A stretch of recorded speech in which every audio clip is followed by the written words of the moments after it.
Hello friends, study with BS classes में आपका बहुत बहुत स्वागत है। हम इंडियन इकोनॉमी के अगले सेक्शन प्रतिभूति के बारे में जानेंगे। तो प्रतिभूति क्या होती है? वे सभी दस्तावेज जिनके द्वारा बाजार से धन एकत्रित किया जाता है प्रतिभूति कहलाती है। मतलब जो जिस दस्तावेज को देकर धन एकत्रित किया जाता है उसे प्रतिभूति कहते हैं, तथा जिन प्रतिभूतियों को सरकार द्वारा जारी किया जाता है उन्हें सरकारी प्रतिभूतियाँ कहते हैं। सरकारी प्रतिभूति जारी करने का उद्देश्य सरकार द्वारा बाजार से धन इकट्ठा करना है। सरकारी प्रतिभूतियां निवेश का सुरक्षित विकल्प होती है। प्रतिभूतियां कितने प्रकार की होती है? प्रतिभूतियां दो प्रकार की होती है। पहली होती है ऋण प्रतिभूति और दूसरी होती है अंश या शेयर प्रतिभूति, है ना। तो आपको याद रखना है, दो तरह की प्रतिभूतियां होती है। अब हम जानेंगे इसको, ये रोटेट हो सकता है क्या? एक सेकेंड,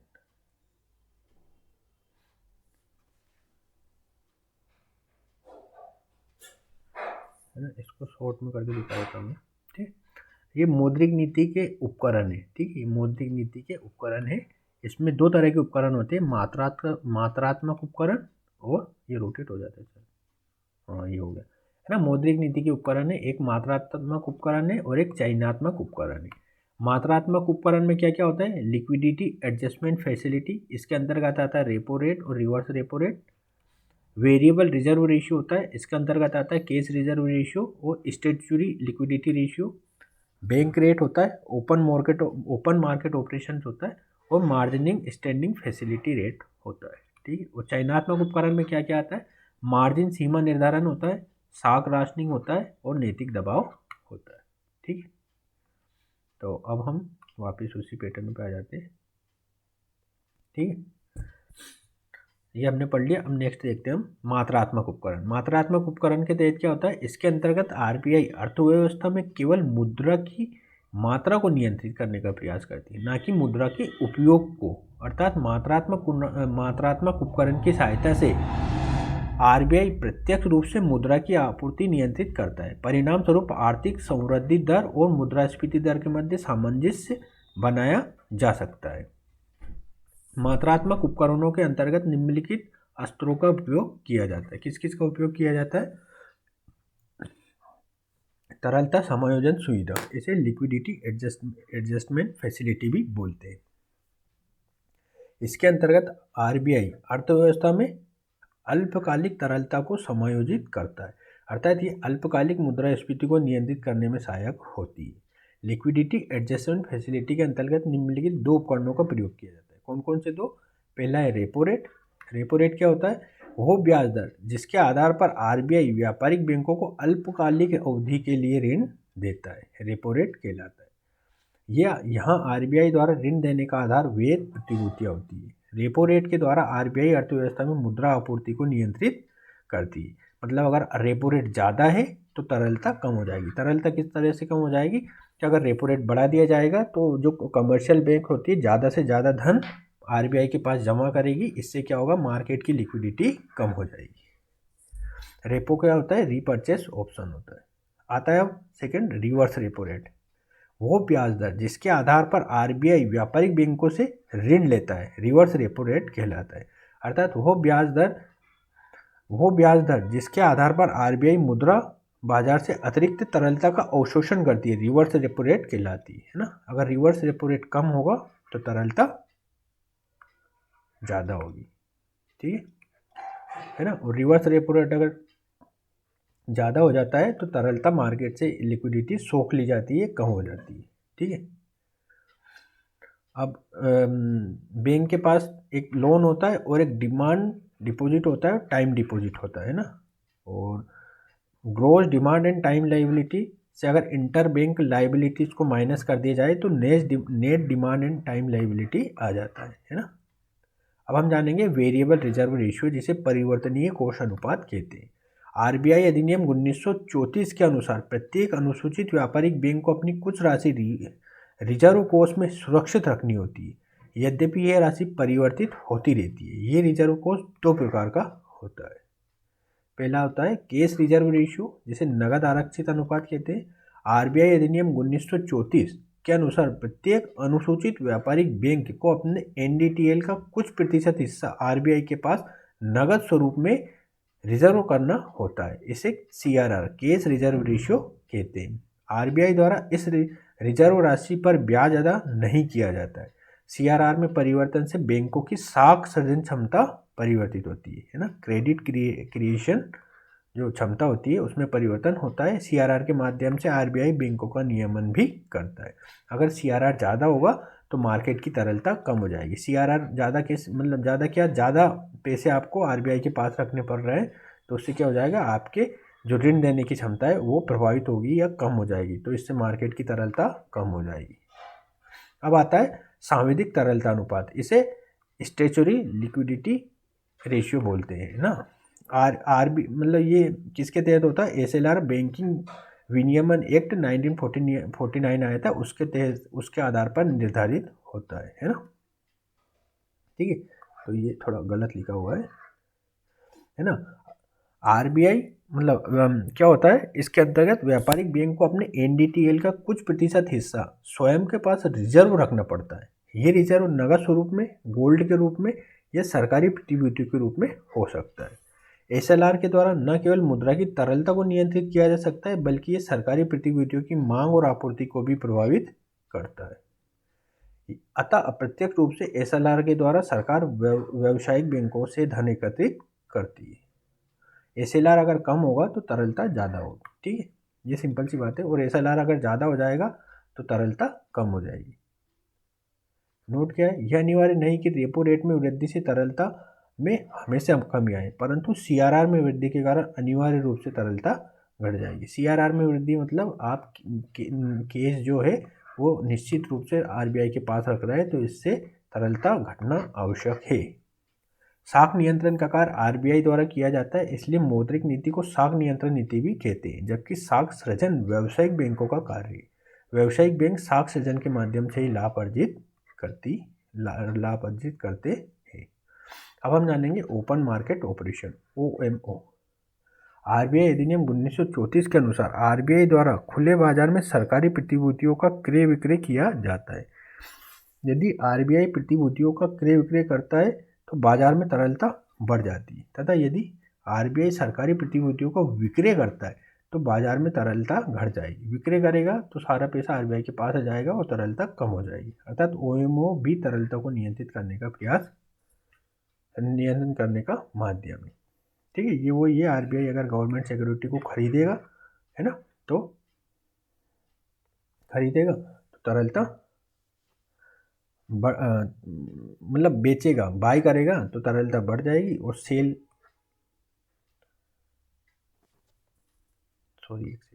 आरबीआई अगर गवर्नमेंट सिक्योरिटी को बाय करेगा तो तरलता बढ़ जाएगी, और सेल करेगा तो तरलता घट जाएगी, जो अभी मैंने बताया था इसके पहले।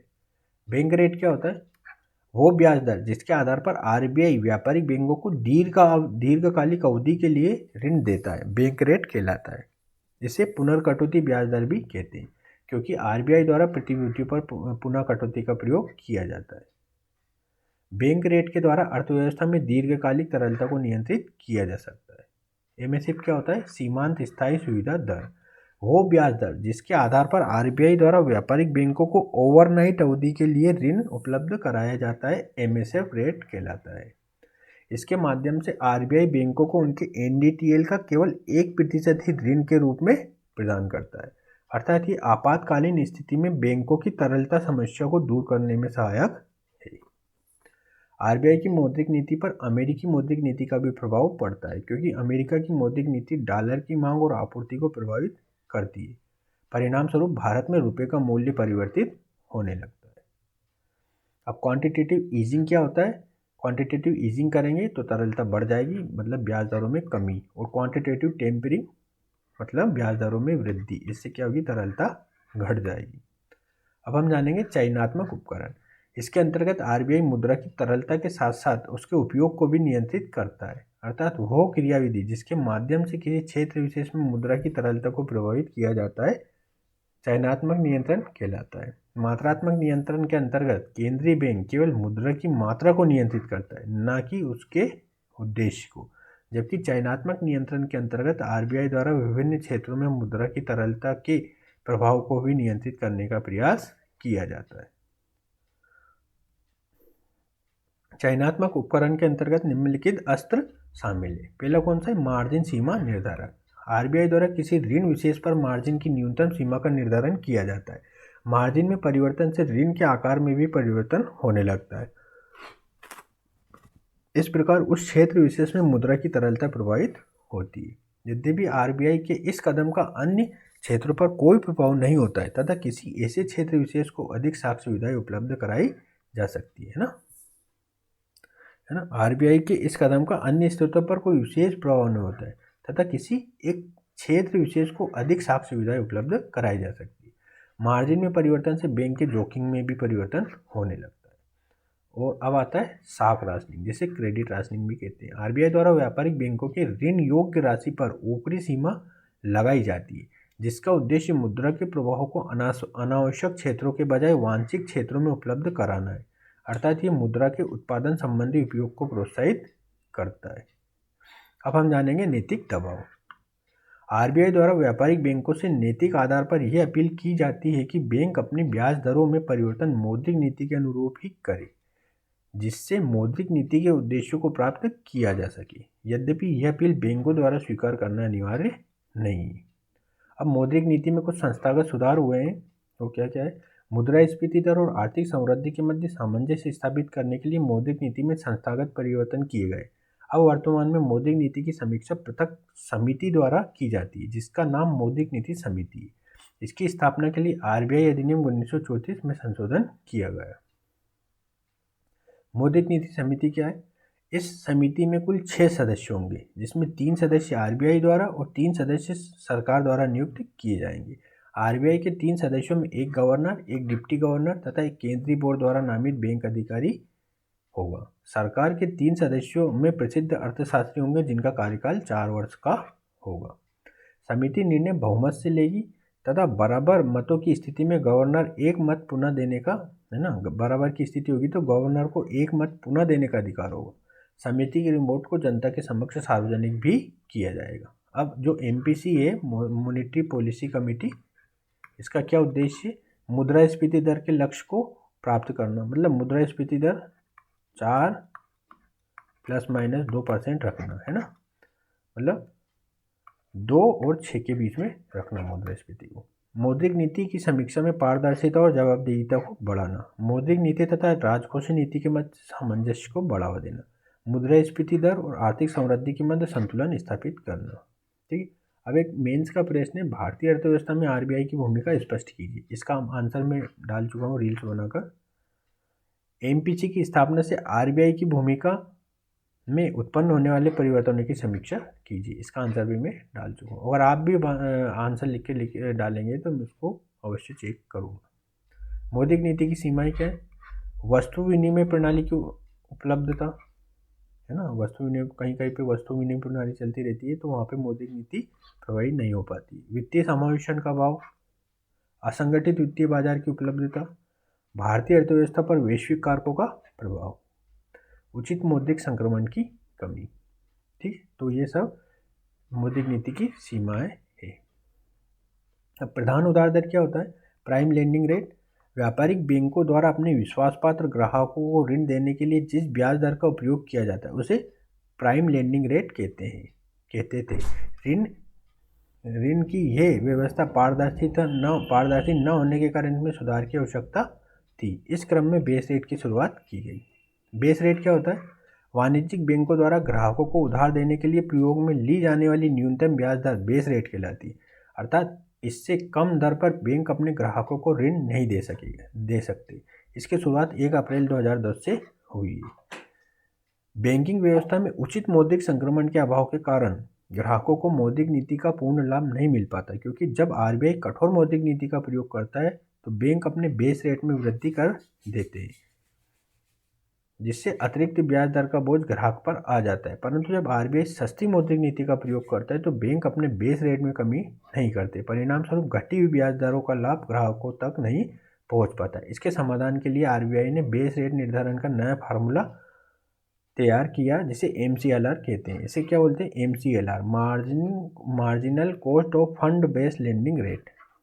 इस व्यवस्था के अंतर्गत बैंकों को अपनी उधारी दर के निर्धारण के समय धन की सीमांत लागत को भी आधार बनाना होता है। अर्थात रेपो रेट में कमी होने पर बैंकों को भी अपनी उधारी दर में कमी करनी होगी, जिससे न केवल मौद्रिक नीति के लक्ष्यों को प्राप्त किया जा सकेगा बल्कि सस्ती मौद्रिक नीति का लाभ ग्राहकों तक भी पहुंचेगा। अर्थात MCLR का उद्देश्य मौद्रिक संक्रमण व्यवस्था में पारदर्शिता को बढ़ाना है।